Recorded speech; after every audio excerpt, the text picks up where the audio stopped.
¿qué tal? Estamos aquí en un nuevo video y como preámbulo, como preparación para Triplemanía 33, hoy vamos a estar hablando sobre Triplemanía 22. ¿Por qué estoy hablando de? Porque en sí es una de las primeras Triplemanías, bueno, tal vez primeras que vi, ¿no? Pero es una de mis Triplemanías favoritas, entonces por eso le quiero dedicar un video previo al primer Triplemanía bajo el mando de WWE. Y para no perder mucho más tiempo, vámonos directo a lo que nos importa, y lo que abrió ese magno evento fue la llegada de Alberto del Río, en ese tiempo ya llamado o nombrado Alberto el Patrón, en su primera o segunda llegada a AAA después de su salida de WWE en 2014.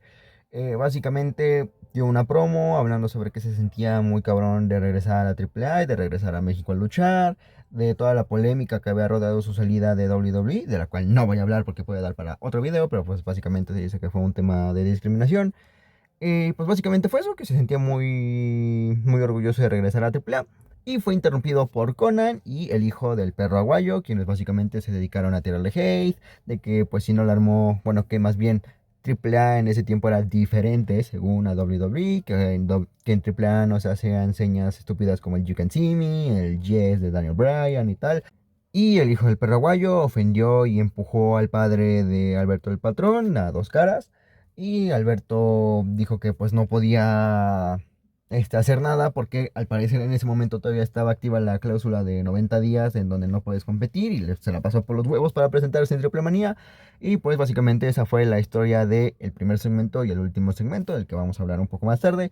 Y ahora sí damos pie al primer combate de la noche, que era el típico combate de relevos atómicos de locura. Para quien no tenga contexto de cómo era este combate, fue una creación de Antonio Peña, si no estoy mal, en donde tenías a un luchador común, un luchador hombre, del peso que sea, ¿no? Pero pues era un luchador hombre, tenías a una luchadora, tenías a un exótico, que para quien tampoco tenga contexto de eso, pues es un luchador que suele pertenecer, o más bien que pertenece, bueno, no, suele pertenecer a la comunidad LGBT, ya sea homosexual, lesbiana, o no sé, qué más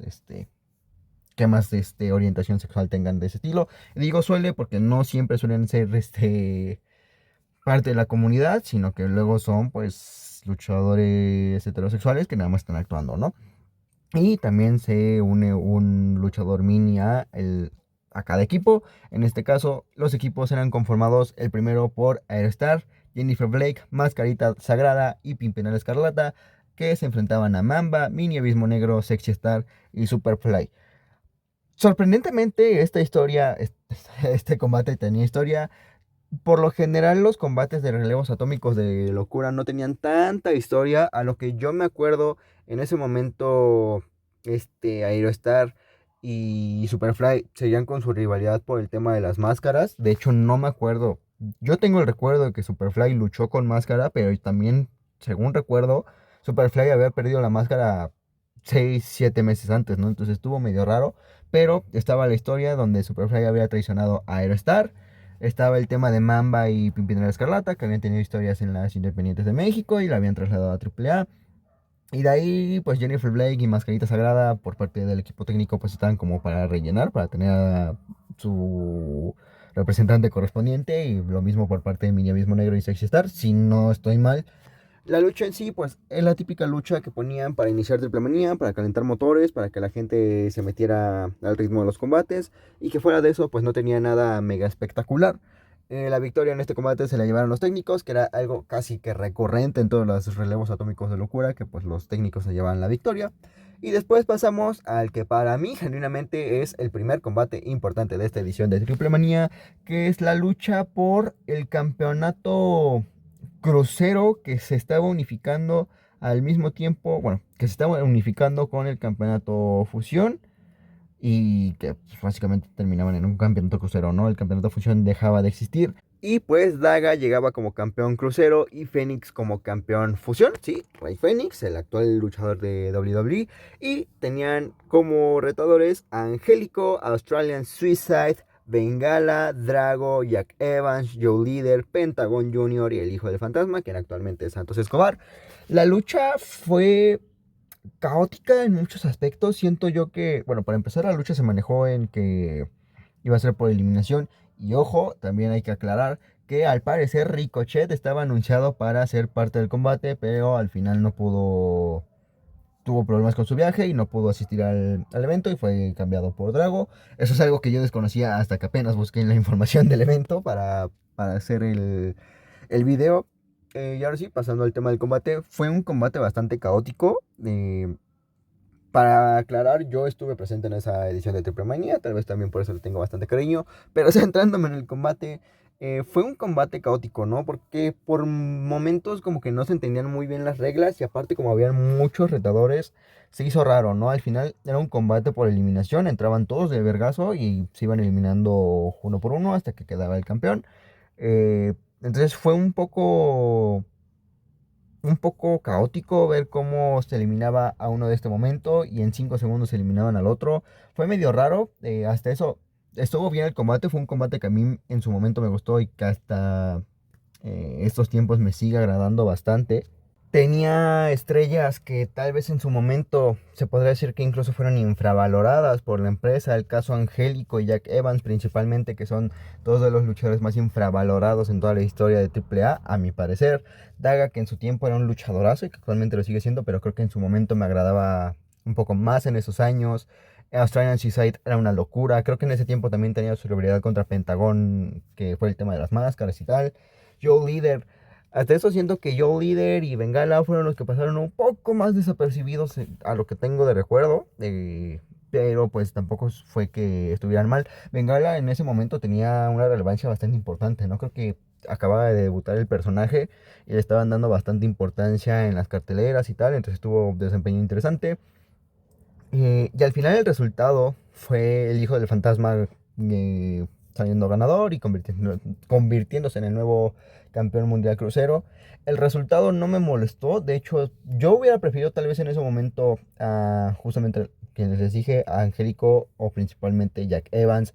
Eran dos luchadorazos en ese momento y que la gente quería bastante y creo que se hubieran merecido un reconocimiento de ese nivel. Pero tampoco me disgustó el tema del hijo del fantasma, ¿no? En su momento tenía mucho potencial.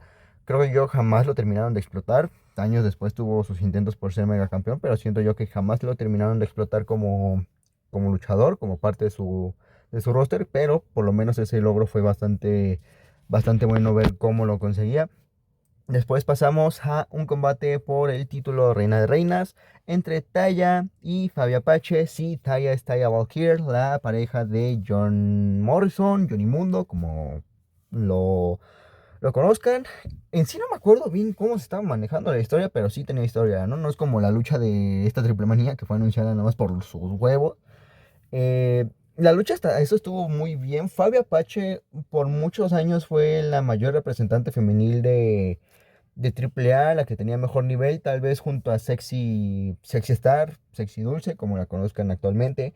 Pero ellas dos eran las principales representantes de la división femenil de AAA, principalmente Fabi Apache, ¿no? Siento yo que si en esos años te preguntaban quién es la mejor luchadora de la AAA, todo el mundo decía Fabi Apache, o por lo menos la gran mayoría decía Fabi Apache porque era la más reconocida.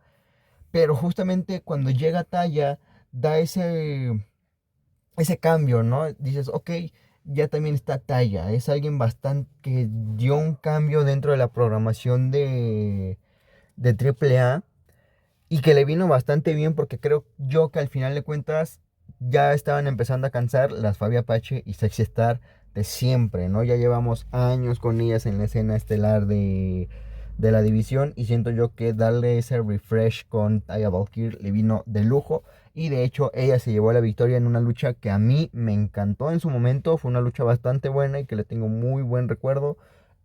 Básicamente fue la consolidación de Talla dentro de AAA. A partir de ahí tuvo algunas historias interesantes, pero siento yo que fue no apagándose, sino, bueno, sí apagándose, pero muy de poco a poco, hasta el punto de que pues terminó siendo una manager de Johnny Mundo cuando fue tricampeón de AAA, ¿no?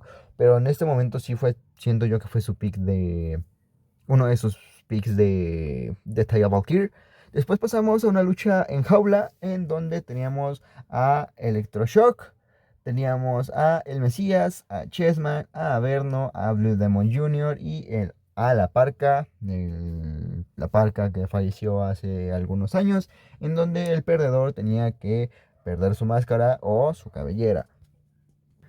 La lucha en sí Que yo recuerdo no tenía una historia, o sea, fue chingaderas al azar, como muchas veces se hace tanto en el consejo, tanto en el AAA, de meter luchas al azar de apuesta. La lucha hasta eso no estuvo mal, me gustó. Hay que tener en cuenta, por ejemplo, que estaba prevista la participación de Jeff Jarrett, que era quien tenía rivalidad con Electroshock, si no estoy mal en ese momento. Pero les digo, al final pasó lo mismo que con Ricochet, no pudo llegar al evento y pues se reemplazó justamente por el Mesías, que de hecho fue el ganador del combate y se llevó la, la cabellera de Electroshock. El combate estuvo bien, pero siento yo que al ser chingaderas al azar no le tomabas ese peso, ¿no? Le tomabas el peso por los nombres que habían, La Parca, Demon, incluso el Mesías, que les digo, bueno, que es algo que he dicho varias veces, es uno de los talentos más importantes de la historia de la AAA. Blue Demon es una leyenda bueno, Blue Demon Jr. es una leyenda de la lucha libre mexicana en sí, y La Parca también era uno de los pilares de AAA. Pero siento yo que el hecho de ser chingaderas al azar, a mi punto de ver, le quitó una gran parte del interés. La lucha no fue mala, pero pues tampoco fue la gran obra de arte.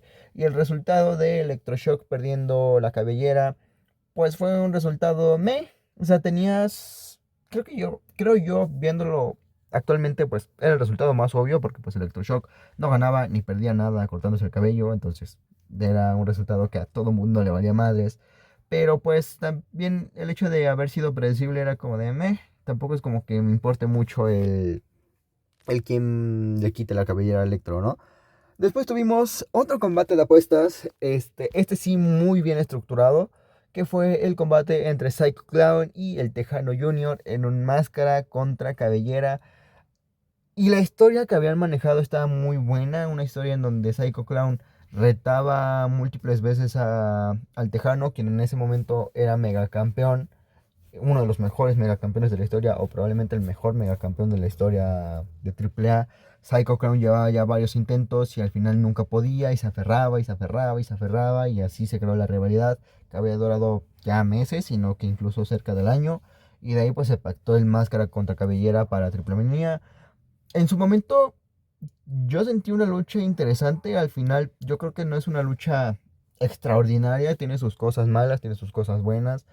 Siento yo que también pudiste haber agregado eh, el megacampeonato dentro de la lucha, el hecho de que si perdía el Tejano le dabas el megacampeonato a Psycho Clown porque lo estabas impulsando a eso. O sea, básicamente esa era su motivación inicial, y dar tan el volantazo de decir, ahora quiero tu cabellera, se entiende dentro de la cultura mexicana, pero siento yo que por la historia que estabas manejando tenía más sentido un Psycho contra el Tejano en una lucha por el megacampeonato, o si querías hacer forzosamente el máscara contra cabellera, metías el megacampeonato ahí y que Psycho Clown saliera del evento como megacampeón y con la cabellera del Tejano, porque sí, la victoria se le llevó Psycho Clown. En ese momento iniciaba, digamos, el empuje tan cabrón que le estaban dando a Psycho Clown, o que le han dado a Psycho Clown desde hace años. Lo veían como el relevo, digamos, infantil, no sé cómo decirlo, pero el relevo de la Parca ya estaba obviamente empezando a bajar su nivel y tenían que encontrar a alguien que supliera su nivel de carisma, por así decirlo, dentro del público, y eso lo habían encontrado en Psycho Clown. Fue su primer victoria importante, ¿no? De hecho también manejaban mucho la historia de que toda su familia siempre había perdido la máscara, y que él podía sumarse a esa lista. Al final termina llevándose la victoria. Fue una manera de consolidar, entre comillas, a Psycho Clown. ¿Por qué? Porque en ese tiempo también ya había gente que se negaba a aceptarlo como una estrella principal, pero al final se entiende que quisieran consolidar a un nivel de ese, bueno, a Psycho Clown a ese nivel, ¿no? Entonces el resultado no lo vi mal, y por lo menos el Tejano siguió como megacampeón un rato, ¿no? Y después tuvimos el main event, o la lucha estelar, para que no me jodan con que estoy diciendo, con que estoy cambiando los términos a términos anglos y tal. Tuvimos la lucha estelar, que fue la lucha por la Copa Triplemanía. Sí, cagadamente la Copa Triplemanía fue evento estelar en una Triplemanía, a pesar de que en estos años se ha manejado como una lucha de relleno, pero por los nombres tenía mil razones para estar ahí. Pues teníamos a Dr. Wagner Jr., teníamos al Cibernético, teníamos al Hijo del Perro Aguayo y teníamos a Místesis, místico, sin cara, carístico, como chingadas madres lo conozcan, pero teníamos a Místesis en Triplemanía 22. La lucha era un Fatal 4-Way de toda la vida, pero con eliminación. A mí personalmente, junto al combate por el campeonato crucero, me parecieron las mejores luchas de la noche, principalmente esta. Siento yo que también por el hecho de tener nombres tan importantes era que se llevó todos los reflectores, ¿no? De hecho, yo creo que la mayoría de gente que estuvo presente ahí estuvo ahí por ver tantos nombres en la lucha estelar, ¿no? Tenías a alguien tan histórico para AAA como el Ciber, Dr. Wagner Jr., que es una leyenda absoluta, el hijo del perro guayo que estaba en uno de sus picks más cabrones, y a Místesis en su primer Triple Manía, ¿no? Después de haber regresado, bueno, de regresar a México y de debutar en AAA y tener su primer Triple Manía. El combate a mí me gustó bastante, cómo estaban manejando la historia de que nadie quería a Místico, bueno, a Místesis, principalmente el hijo del Paraguayo, que tuvieron su historia en el consejo, que jamás llegó a lucha de cabellera por la salida de Místesis, bueno, de Místico. Después, pues, cuando se retomó en AAA no se llegó a una conclusión de la rivalidad por el fallecimiento del hijo del Paraguayo, que pues ese puede ser otro tema para otro video. Pero la lucha en sí a mí me gustó mucho cómo manejaron la historia, porque sí se estaba manejando mucho a que no querían ni a Wagner Jr. ni a Místico, bueno, a Místicis.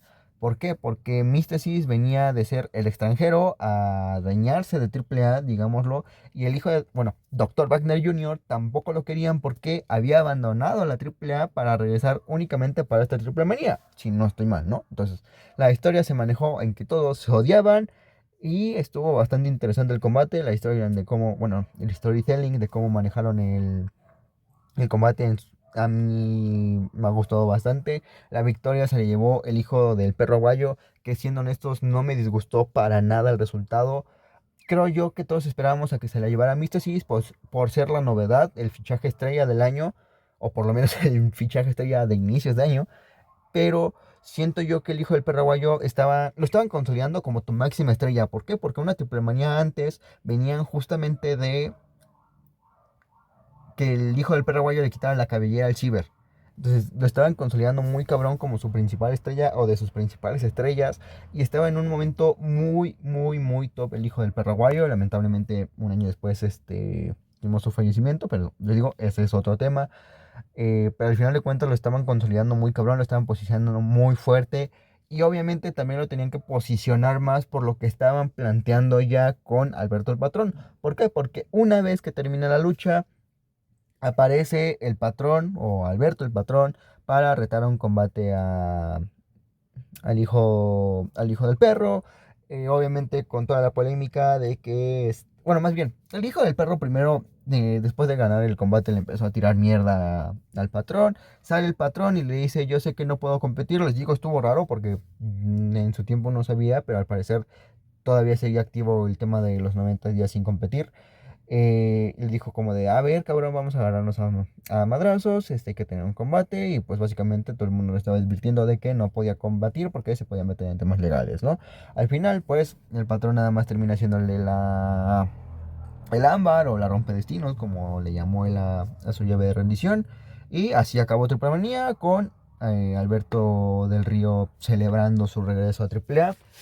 Mm, Como tal fue, les digo, para mí es una de las mejores triplemanías, por lo menos en cuestión personal es una de las triplemanías a las que más le tengo cariño. Tampoco he visto todas las triplemanías de toda la historia, pero le tengo un cariño muy especial, tal vez por ser la segunda triplemanía que vi en vivo. La primera fue la Triplemanía 20, que tal vez podemos hablarle en algún otro momento. Para mí tuvo una cartelera muy sólida. En general, tal vez la lucha de jaula no. La lucha de relevos atómicos, hasta eso tenía sus historias. Siento yo que fue una triplemanía bastante sólida. Fue de las últimas triplemanías que sentías especial realmente, ¿no? Tal vez junto con la 25, y de ahí en fuera ha ido decayendo mucho el concepto de triplemanía al crear 417 triplemanías al año. Pero siento yo que fue una triplemanía bastante buena, tenías nombres bastante potentes, principalmente los del main event, que pues tenías el debut de Mr. en Triplemanía, tenías el regreso de Wagner Jr., al hijo del perro guayo como el máximo ídolo de la lucha libre en esos momentos. Tenías por ejemplo, a través del evento tenías la consolidación de Psycho Clown como una de tus estrellas principales. El final, por así decirlo, de la historia que estabas manejando con el Tejano. Tenías a estrellas como La Parca, Demon Junior, el Mesías, que pues son estrellas que ya reconocía el público. La consolidación también de talla. Tuviste la excelente lucha para presentar a tanto talento que fue la lucha por el campeonato crucero. Presentaste de muy buena manera otra vez al Hijo de Fantasma, a Pentagón, a Drago, a Fénix, a Australian Suicide, a Angélico, a todos los nombres que presentaste, los presentaste de muy buena manera.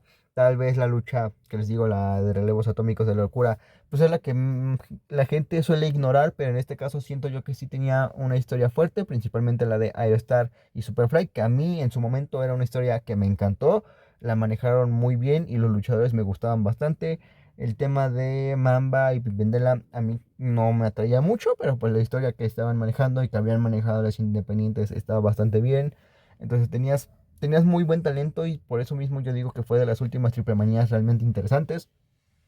Siento yo que, como les dije, a partir de ahí, junto con la 25, empieza a decaer el concepto.